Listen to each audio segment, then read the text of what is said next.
Hi, everyone, and welcome to The X, a podcast from inside Silicon Valley about how experience shapes everything, from products to businesses to entire industries. I'm Brian McLean, and I'm here with Demetrius Madrigal. Hollywood studios are testing new AI tools to help cut costs and to speed up workflow. After the fear of AI taking writers and actors' jobs dragged out the strikes last year, the market for generative AI in media and entertainment is expected to grow from $1.7 billion this year to $11.5 billion by 2032. Pika, which has raised $55 million, is an AI-powered platform that enables users to turn text and images into videos with a range of styles and to edit them, to change someone's clothing or to add another character. It just announced the ability to generate audio for its videos.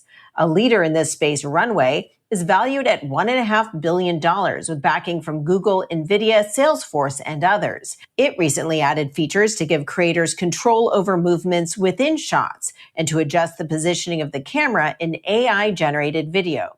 All right, everyone. So today we're going to be talking about Hollywood and artificial intelligence and how it's pushing the limits of what's possible while also worrying some that the filmmaking process we all know and love will soon be a thing of the past.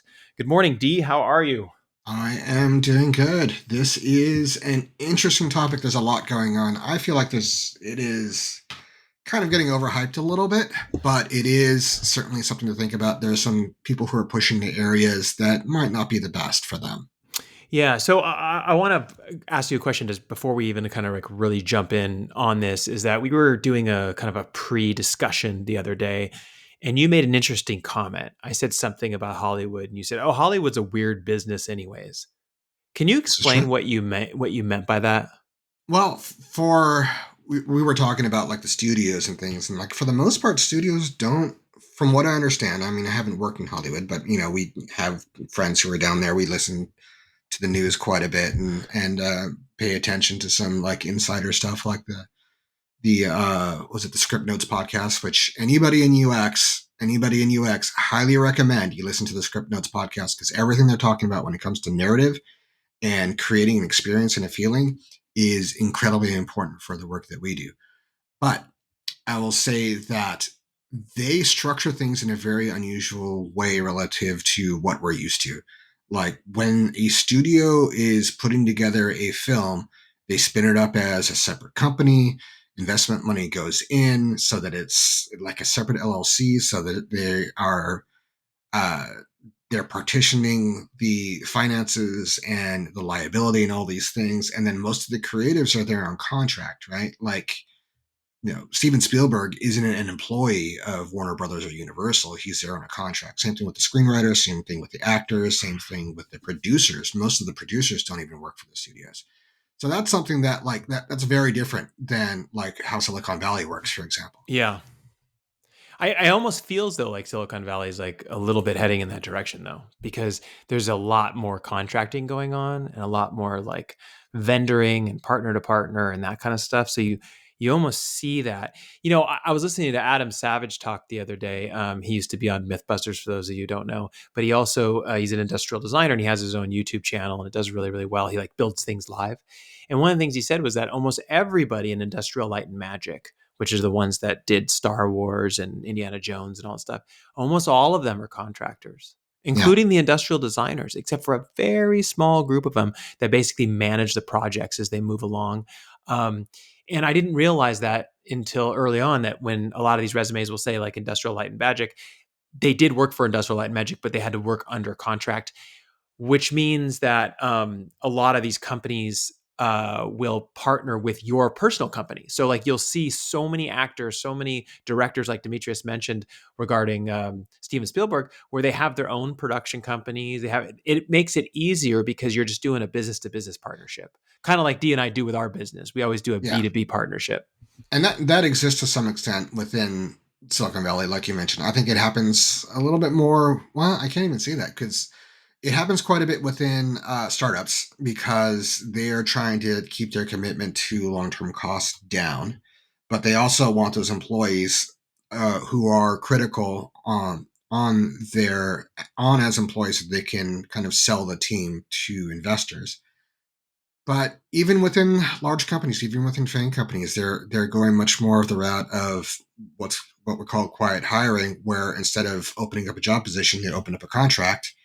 And then they'll tell the person, oh, well, we don't have budget to bring you on as a full-time employee, but they have the budget to extend the contract or to replace it with an identical contract and things like that. And it's part of the ways that they're keeping long-term costs off the books so that they can make the accounting look better. Oh, absolutely. Yeah. No, I mean that's part of the part of business. Yep. But one of the things I wanted to mention, I was thinking about this, is that today we're going to talk about different technologies, AI platform technologies that are being deployed in Hollywood. Some that uh, the union fought against during the strikes. And I was thinking about something like, I'm definitely on the side of actors like wanting to keep their jobs and do their jobs and that kind of stuff. And then I also have this other foot that's deep in technology. And one of the thoughts that I had was like, if you took all the emotions out of everything and you just thought about filmmaking, and you said, from a creative perspective, the number one thing I want to do is create the most amazing, beloved film in the entire world. And I could do it any way I want, with actors, without actors, with technology, no technology. I wonder what that would look like, because a lot of what I'm hearing when it comes to these technologies is like, oh no, it's going to take these jobs away, which we've seen in Silicon Valley, obviously, or this isn't right. The union's going to fight against it, that kind of stuff. But then, Walt Disney used to always say, like, have one foot in the past, one foot in the future, like embrace it, embrace what's out Mm-hmm. there. So it's a very difficult one to wrap my head around, because I feel like I have two thoughts running in my mind at the same time. And that's why I wanted to do this episode, because I feel like I listened to what these technologies offer, and then I could see little use cases where you would drop those in and use them, and it would create like cool scenarios for certain movies and films and series. And then on the other side of it, I'm like, there's kind of a old school purity to Hollywood of having a human sit down and write a script and work it out and that kind of stuff. And some really beautiful stuff has come out of that. So where does your brain sit, D, before we jump into these technologies? Where Yeah. does your brain sit when it comes to the use of technology to create films? Like, should we be like regulating it, or just let it all go and just use whatever you need to make the film? Well, I think the people who are making the films, especially the studios, need to make more educated decisions about how to deploy technology. The first thing I would say is that it makes zero sense to deploy AI to replace creatives. That's going to be where the AI is going to struggle the most. It makes more sense to deploy AI to replace a lot of the grunt work, because that stuff tends to be repeatable, tends to be uh, algorithmically driven or responsive, and those kinds of things. And they'll do it well, and they'll free up more resources for people to work in a way that's more strategic and more creative. And by doing that, by letting them focus on those things, it'll allow them to achieve more in those areas. So, like things like ways to set up lighting or editing or those kinds of things that just allow those editors and cinematographers and whatnot to work more efficiently and faster, rather than replacing people who are doing the creative work that AI is going to struggle at. But do you feel like as humans though that that's just what we do? Like we push back on any change, any shift from legacy processes that we have used forever. I mean, people push back Sometimes, on the use of the what? computer. They push back on the Yeah, use of cars, right? Like, sure, but what I think is, number one, AI is a poor fit for replacing screenwriters and directors. Right? It's going to take a long time for AI to get that to that level, because it requires an understanding of human emotion that AI isn't really adapted to yet. And these are things that even good and intelligent and skilled humans aren't always good at. Even people who are masters at their craft will not always be able to get it done, and sometimes it'll be very difficult. I mean, look how long it's taking George R. R. Martin to put out The Winds of Winter, yeah. the, and he is undoubtedly a master at the craft, right? It's just not easy, and it's not going to be easier for AI. It's something that AI is going to be one of the last things that AI masters, and it makes so much more sense. I mean, you mentioned is it normal for humans to push back on these things? Well, it depends, right? If it's replacing creating art, yeah. If it's replacing cleaning your bathroom, probably not. Well, it's funny you said that because I saw a meme the other day where it had a picture of a woman on there, and she said, "Look, I don't mind." You know, how did it say? It was something like I don't want AI to go off and do my creative tasks. I want it to go clean my bathroom, right? Like it's the truth, right? Like stop putting your technology toward things that Yeah, we love to do and start putting it toward things that we hate to do. which are going to be easier to do from a technological integration standpoint, right? It is easier for AI to vacuum you floors than it is for it to write a really good, compelling email. It Mm-hmm. just Yeah. is. Yeah. No, it's true.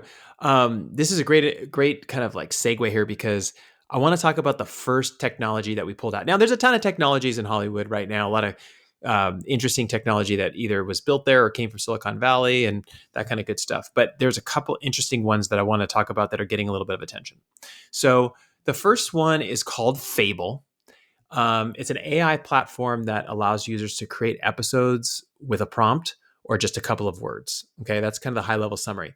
So, the Hollywood Reporter did a whole article on this and reported that Fable Studio, which is an Emmy winning San Francisco startup, because they got a technology Emmy, announced Showrunner, which is a platform the company says can write, voice, and animate episodes of shows it carries. Under its initial release, users will be able to watch AI generated series and create their own content, complete with the ability to control dialogue, characters, shot types, among other controls. What is your initial thoughts of that when you hear it? I think this is. I think this is probably a useful technology that's being deployed in a way that I wouldn't personally recommend. I feel like AI is being subjected to the same hype machine that occurred with crypto, Yeah. and that was crypto blockchain in general was a back end security technology, and that's what it should have been. And if it had been, I think it would actually be further along both technologically and from a product perspective also. But instead, people wanted to take it in a direct to consumer route. And by doing so, they hyped it up. They made it seem ridiculous. A lot of their implementations were kind of ridiculous. And the hype kind of was a setback for the technology in general. That reminds me of this because they're taking something and taking it direct to consumer when it could be much more useful and have much longer legs if this was a tool for producers and screenwriters to create preliminary animatics quickly for their ideas so they can see how well they work. Exactly, right? So this is my point. If you looked at the process of what it takes to create like an animated film at Pixar or something like that, I mean like Mm-hmm. 5 years in some cases, right? Because they're going over storyline and jokes and this, that, it's like a big thing, right? But a lot of times people have an idea in their head and they can't get that idea out. And not everyone is an animated drawer, or not everyone has the creative skills in order to draw up everything in their head. If you can use a technology to get it out of your head so people can understand where you're coming from, it becomes an incredibly useful tool, right? Mm-hmm. And that's the fit that you're talking about. So like one of the representatives, I believe the CEO of the company said, and this is where I think it was a he, is a bit off base, in my personal opinion, just an opinion, is that he wants to be the Netflix of AI. And over time, this is how people will enjoy their content. Imagine finishing an episode, and then with the click of the button, you can simply just create more episodes. Yeah, I don't know that that is essentially the human condition of enjoying creative. I I don't think think that that's the what human people want. No, I think what people want is somebody who's incredibly talented to create something and say, this is the beginning, the middle, and the end, and it's done. Not like, oh, I click a button, suddenly it creates an episode, and suddenly I'm like, oh, okay, I guess I'm happy with this because some random episode was created. I think it's amazing that the technology could do that, but it seems like a weird fit. And that's just Well, a personal opinion. we're also seeing this with kind of how people are abusing the franchise model and just putting out way too much Star Wars or Marvel or DC content too quickly, and not pacing it out properly so that people Yeah. can feel the absence of it. If it's on demand, then if you can just create a Rick and Morty episode whenever you want, then it detracts from the value of the produced content. Yeah, it was interesting. Like when Sopranos ended, we all watched it and we used to watch it Hmm. together. And it was controversial. Some people liked the ending, some people didn't. But I like that we all like debated it. We grinded on it for like years about like, oh, well, what really happened? Should have it ended? Like, why did it go black or whatever? And we weren't allowed to change it. We weren't allowed to have everything we want in the moment. Right. And it was like, so beautiful in that way. But the ability to say like, oh, it just ended and now I feel like I need the instant gratification of another episode. I'm just going to click a button, kind of kills it for me. Like it's like that's not Yeah. what I'm looking for. Well, the big thing about a show like that is that it provides a shared experience to have a conversation about. And if you're creating episodes for yourself that nobody else is seeing, then you don't have anybody to talk to about it. Yeah, right. And when you say generate next episode, my question for the CEO or the whoever's running the department of that portion of the business, I would say, well, does everybody get the same one? Or are we just getting different ones? Because if we're getting different ones, then it's very lonely. Like you don't Yeah, have and anyone to talk about. If we're all getting the same yeah. one, then why not just release it? So I don't. So the monetization of this is also going to be funky. You can pay, I think, for the service of generating it, the episode, but Uh-huh. because it's AI generated, based on current laws, which I think are good laws and they should stay the way they are, they don't own that content that they generated. It is automatic because it was generated by a non-human. They do not own copyright or any IP on it. It is instantly in the public domain. Interesting. Yeah, there's a lot there, a lot to unpack there. Um, Do you worry though? Like a lot of people, when this came out, worried about the loss of film crews and really shaking up the movie making process, not needing people to do lighting anymore, that kind of stuff, because these tools can just step in and figure it out. You film it in the dark and then suddenly it just makes it light for you. Like, do you see that as being a problem? Do you understand their anxiety and worry? Sure. I think the anxiety and worry is really, from my perspective, about people abusing it and using it in ways that it probably shouldn't be used. If it's used in ways that are optimum, then I don't think it'll impact a lot of people's jobs. And I'll give you an example. There was I met somebody I want to say last week or the week before. I went on a kind of a tech meetup, and I met a guy who was working in a startup who was developed these robots that they would take out, and they're AI powered, obviously, that they would take out to construction sites, and they were able to print out schematics of where all the walls and fixtures and everything went on the foundation. And this is something that's been done for I don't know how long, but people have always kind of drawn on the ground, like here's where the walls go, here's where the sinks go, all that kind of stuff. Uh huh. But it's always been very manual, and now they're automating it, and that hasn't taken jobs away. That's just made their process faster, safer, had less issues from people. So I think that example is instructive because what it can mean for film production is that you can use AI in ways that enhance current jobs without replacing them. And that could be things that could increase safety. We're already seeing that to some extent when we look at how you have really, really dangerous stunts. Sometimes they'll use a CGI artistry in order to put that person in. And if that, Exactly. yeah, if that visual effects artist is now being supported by AI, it'll be easier. Same thing with cinematography. You can previs stuff with it more quickly with AI. You can design lighting rigs more quickly and more effectively. You should be able to hopefully reset or relight a scene a little bit more easily and quickly. These are all things that should be used to enhance the work of creatives, not to replace them. Yeah, well, I'll tell you this. One of the best examples I ever heard was not an AI example, but it was the idea that once drones came out, they started using drones for filmmaking instead of using Yeah. helicopters, which Oh yeah. helicopters are incredibly dangerous, right? And so you lose a drone, you're like, who cares? You just fix it or whatever. helicopter crashes, people die, right? And so Yes. it was nice to transition away from that in order to keep things safer. Did some helicopter pilots probably lose opportunities? Yeah, but they probably got trained on drone operation, Sure. right? Those should ideally be the same people because they know how to operate a flying object in wind and in a certain environment, and they know how to operate cameras. So they're the perfect people to operate those drones.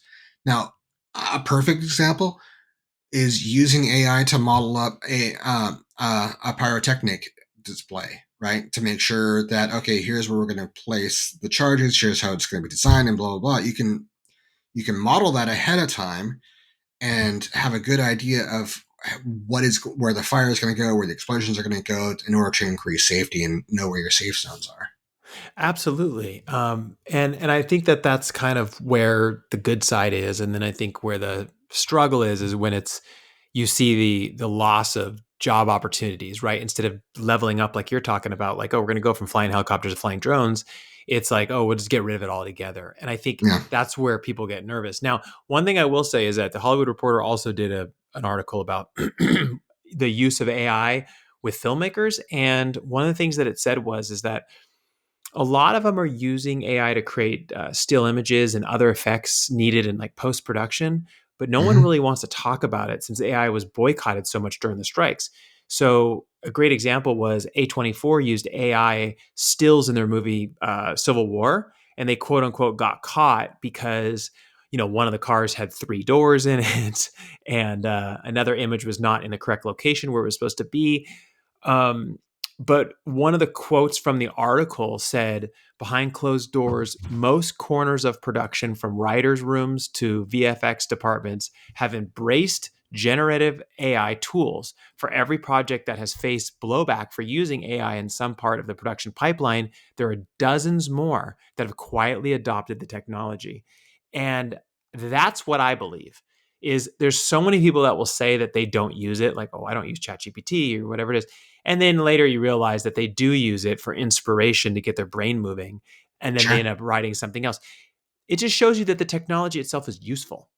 It's just the way in which it's being used is causing some threats right now. And I empathize with that, but I don't think we could stop it. No one's going to know if you're sitting in the writer's room and using ChatGPT to come out, generate some ideas, and then you rewrite it yourself or whatever. No one really does Mm-hmm. unless they can find technology to hunt that down. You know what I mean?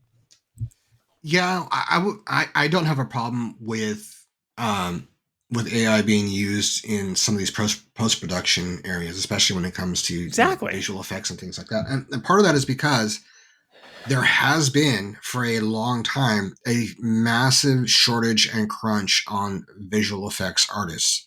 So if it could be used in a way that again is augmenting their capabilities so the same visual effects artist can get things done more quickly and spend more time thinking about the creative and about strategic implementation rather than the nuts and bolts of pixel peeping in and painting things in very very tightly, then I think that's an advantage. One of the reasons why this is an issue is that despite the shortage and the crunch on visual effects artists, Hollywood has not responded in how you would normally think about with any kind of supply and demand crunch, and they're still underpaid.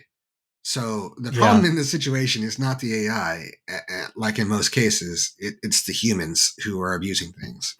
Absolutely, right. And in different systems, like closed systems, like Disneyland or something like that, where we call it a closed system for those who don't know, because you go into Disneyland and then everything is kind of like conducted within the park, and then you leave that behind. It's not like they're mass producing a certain experience.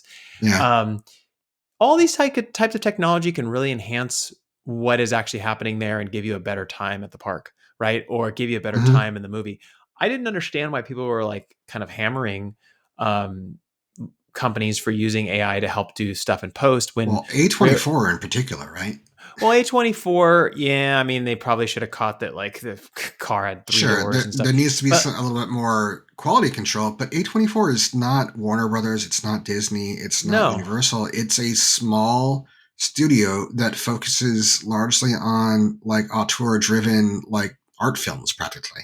Exactly, right, and it's kinda like it's just a technology that they're trying to use, but Yeah. there's also a blowback from, the user base too. So, like, I heard the other day that there was a artist, I don't remember his name, but it was putting on a concert or something and happened to use an AI generated image, and Hmm. everyone was like, "Boo," and it's like, "Oh, wow, okay."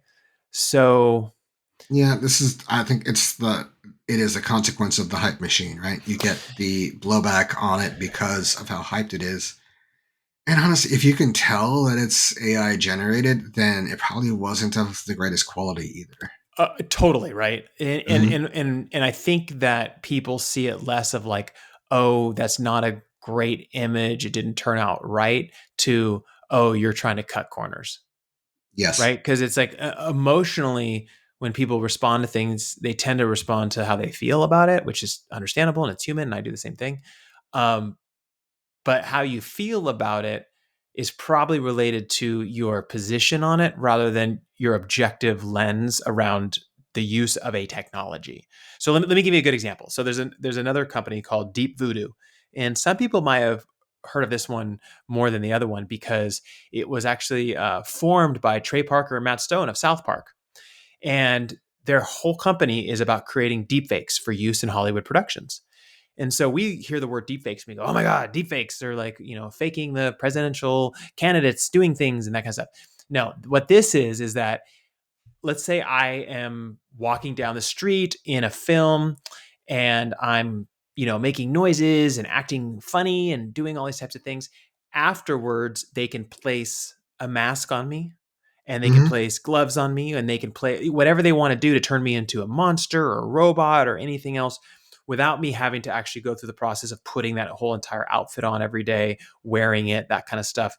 They could just basically apply it onto my body and seamlessly make it look like that particular makeup and everything was applied on me rather than through AI. So it allows creatives to basically change, add, modify faces in post production, and it's already was used by Kendrick Lamar in one of his videos. But it's worrisome for Hollywood because this particular tool basically removes the need for makeup artists and other individuals who are helping with styling and all that kind of stuff. So it really kind of worries people, but at the same time, it's really good technology and allows you to be more flexible after you've produced the film. Yeah, it is the kind of thing I think that it will be useful for studios to do. Now, keep in mind, studios like A24, they don't have money like Disney does, so they can't throw it at whatever. And Yeah. even Disney, you see some of the things that they come out, and you can tell that some of the visual effects were rushed or they're imperfect, um, and in other ways can be immersion breaking. Now, the first thing I think of this is like, okay, well, if they can deep fake someone's face, then that helps a lot for stunt doubles Yep. because now you can have a stunt double uh, who doesn't have to look that much like the actor from a neck up perspective, and you can deep fake that face on, and if it gets really good, then it should be indistinguishable, and you have no immersion breaking from noticing that that's not really whatever actor that is.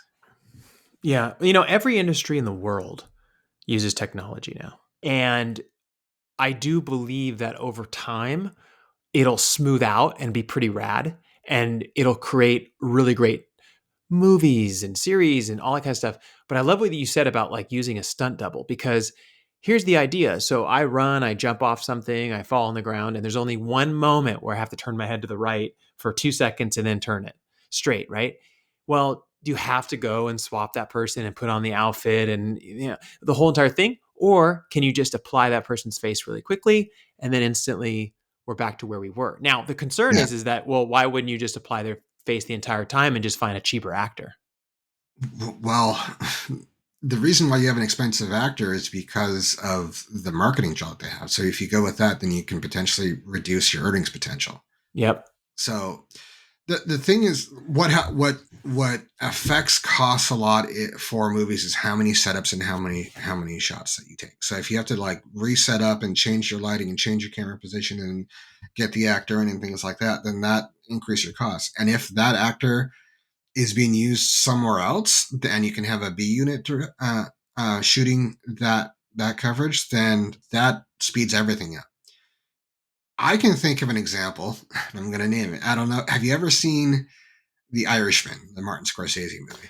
I did not watch. I know you Okay. recommended that I watch it, and I didn't. But I heard I that there was did. Yeah, some I did not interesting. like the movie. Yeah. I mean, it's Martin Scorsese, it's Robert De Niro, it's Al Pacino, it's a bunch of masters at their craft. It didn't quite come together. And one thing that would have improved the movie dramatically is if, for some of the action scenes, and anybody who's seen the movie knows exactly what scene I'm talking about, they could have used somebody who wasn't 80 years old to perform this action scene who was supposed to be like 40 in the scene. Mm. And they used somebody who's more age appropriate and deep faked young Robert De Niro's face onto him rather than what they did. Because what they did was immersion breaking. It was laughable. It was an Oh, issue, and that that wouldn't bad? have fixed the movie, but it would have helped. It was that bad in your opinion? It is. It's a meme. Oh. It's so bad that it is now a meme. Okay. All right. Yeah.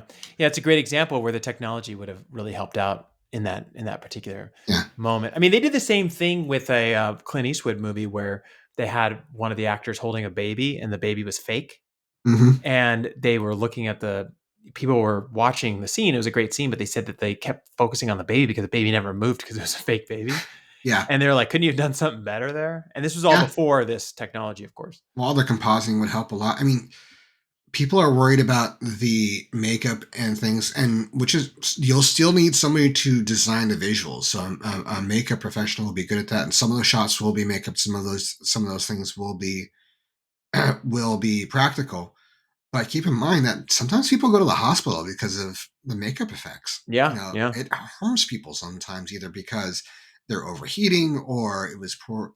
They had a reaction to the makeup itself or those kinds of things, and people are spending hours in this material. And I think that for Dune 2, Stellan Skarsgård had to have like some kind of a special equipment like integrated into it so he didn't die while he was encased in this stuff in a hot area. Yeah. So those are, I mean, Evil Dead. I think one of the people in one of the suits went to the hospital for just overheating, and I could be misremembering who it was exactly, but this stuff happens, and the safety of those actors and things is going to be important too. And for them to spend one less day in that makeup, I think would be a huge benefit for people. Yeah. I mean, we live in California and we happen to live in Silicon Valley. And let me ask you a question. Do you feel a distinct difference in Northern and Southern California? Oh yeah. Tell me what you perceive, and I'll tell you what I perceive, because I actually think this plays into our conversation.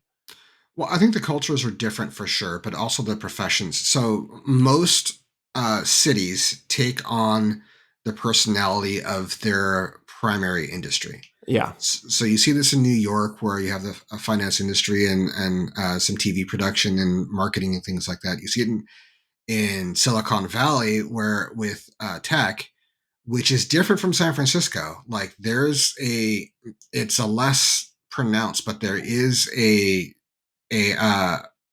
cultural distinction between core Silicon Valley and San Francisco. And then you have a different, yeah, the film industry obviously dominates LA.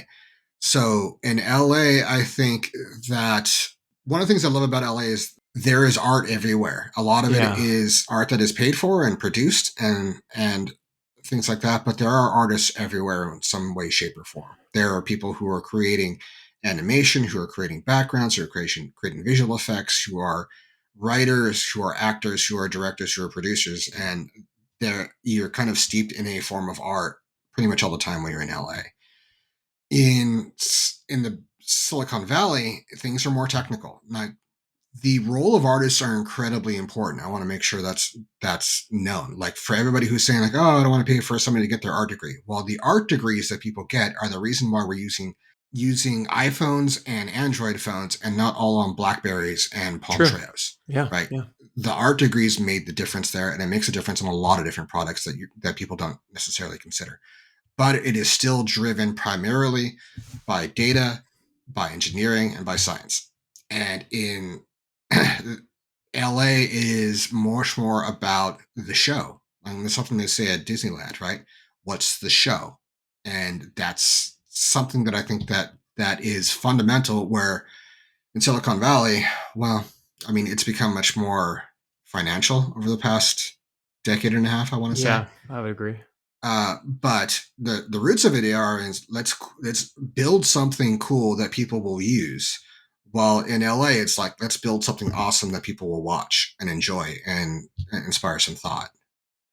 Yeah, that's a pretty spot on, I think, analysis. There's two little anecdotes that I would share that give people a real distinctive difference, and why I feel like Hollywood struggles a little bit more than Silicon Valley does, is that Silicon Valley embraces technology pretty heavily. So we just kind of look at it and go, "Whoop, this is what's happening. Let's do it." And Hollywood is like, "Oh, whoa, wait, like hold on a second, let's take a look at this," which is not a bad thing, but we just kind of jump feet first. If I write 10 LinkedIn messages asking someone to chat or have coffee with me in Silicon Valley, I'm guessing 50 to 60% will write me back and say, "Yeah, we could meet up, or let's have a quick Zoom chat or something like that." If I write 10 to somebody who it works in Hollywood, I typically get zero responses. That's something that I've been telling people for a long time. It's a very strange phenomenon. Like they're not that far away, but yet nobody wants to talk. No one wants to Yeah. like deep dive on something or get together and like talk about technology. It's just so much harder in a weird way. Well, I The think the second thing is, communication is different for sure. Like they are not as engaged with the technological means of communicating. yes, and so that is an interesting thing to me. The second one is that when you go to Hollywood, you see wealth pretty much projected through fashion and also like automobiles, right? Like you see people Yeah. drive around in Bentleys and all this stuff, and they're wearing the top fashion. You go to downtown Palo Alto, and someone will be driving like a Prius, wearing flip flops and a pair of shorts, and worth $100 million. So Or there, more. We've or definitely more, seen billionaires or walking around like billionaires, that for right? sure. And I think that actually says something. It says something about how they think here and how they kind of are so focused on the technology and less on the outcome. And then Hollywood is definitely focused on producing something that the world's going to see, right? It's Yeah. like outwardly projected more. So It's interesting. I mean, I could be off base, but like it's just something that I've been marinating on and seeing for so long. And like every year I still send out messages to different people at studios and Hollywood and stuff like that, and I get no responses. And I'm like, I yeah, don't understand this. I think that there is. I think you're spot on. There is another thing I think that I'll point out that isn't everyone, but it is a very influential minority of people in each area. When someone who controls the purse strings, someone who makes the financial decisions in Silicon Valley, becomes aware or gains access to a new technology, they think to themselves, "This is awesome. Let's think of a way to make a bunch of money off of this." That Yes. same person, like a studio head or something in LA, here's some gains access to a new technology. I have less direct experience with those people, but my impression is their reaction is, "Let's save a bunch of money with this." And Interesting. those are very Yeah. different perspectives. Yeah. Yeah, I know. It's interesting. I mean, given everything that you've kind of heard today as we were talking about this, these two like really big examples of technologies that are kind of like taking foothold in Hollywood to some extent. Um, what are your predictions? Like, how do you see this stuff playing out if there's resistance? So I think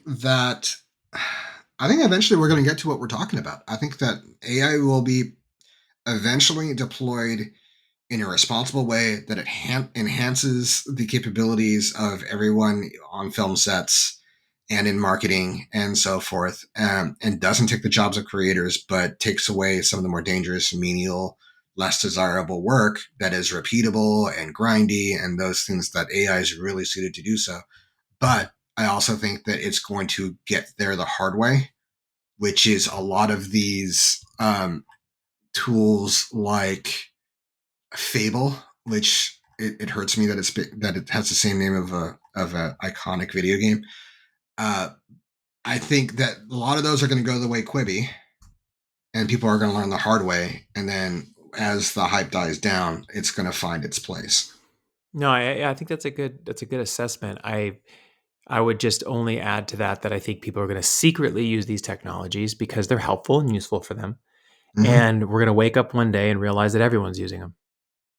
So Yeah. it's less pronounced and kind of like championed out loud like it is over here. It's more like I'm going to use it. I'm going to produce what I want to produce, and we're going to slowly start hearing things like, "Oh yeah, I use ChatGPT to help me write this particular line in the script or whatever." Even though they're not supposed to, there's like rules and stuff with the union. I think people are behind scenes using it because they need prompting for their brain, Yeah. and then we're going to wake up and realize that it's all integrated. I just think that's going to happen, and I'm pro union. I mean, I came from a union family. I totally get the union stuff. I'm really on board with it. I just don't like holding back technology because I feel like Mm-hmm. when you hold back technology, you hold back capabilities that can enhance what you're trying to produce, and just use it, enjoy it, and see how it works out. You know what I mean? And go from there. I know that's a simplification, and I know that that's not honestly helping anybody who's in the unions trying to keep the job of actors or anything like that. It's just a perspective on technology itself. You know what I mean? Yeah, I agree with you, and I think it'll get there, but it doesn't mean that there's not going to be a bunch of people who don't fully understand what they're working with, who are going to try to deploy things in ways that are not ideal, and they're going to try to take people's jobs, and it'll be like outsourcing, 20 years ago, where people realize like, hey, this doesn't really work. We need to start bringing those jobs back, and I think, Exactly. And also, like, I'm definitely not for technology stealing people's likeness and all that kind of stuff. No, you can pay licensing fees like everybody else. But it's yeah, the idea that the technology can enhance post-production and things like that. Like, that's great. Maybe we can make better films because of it. I love Hollywood and I love filmmaking, and I feel like if we do it right, it could be like a real game changer for some of the things that are coming down the pipeline. But I think it's a wrap for today. This was fun. I wanted to do something different because everyone's talking about AI, but they're all talking about the same things. So I thought it'd be interesting to dive into Hollywood a little bit since it's kind of our passion area. Thanks everyone so much for taking the time to listen to us today. We really appreciate it. We post all updates as well as video versions of the podcast on YouTube at the X Podcast. So please go to YouTube, subscribe to our channel. Also, if you like this podcast and found it interesting or informative, helps us a great deal if you subscribe or leave a review on whatever platform you use. Thank you all, and we'll see you all next week.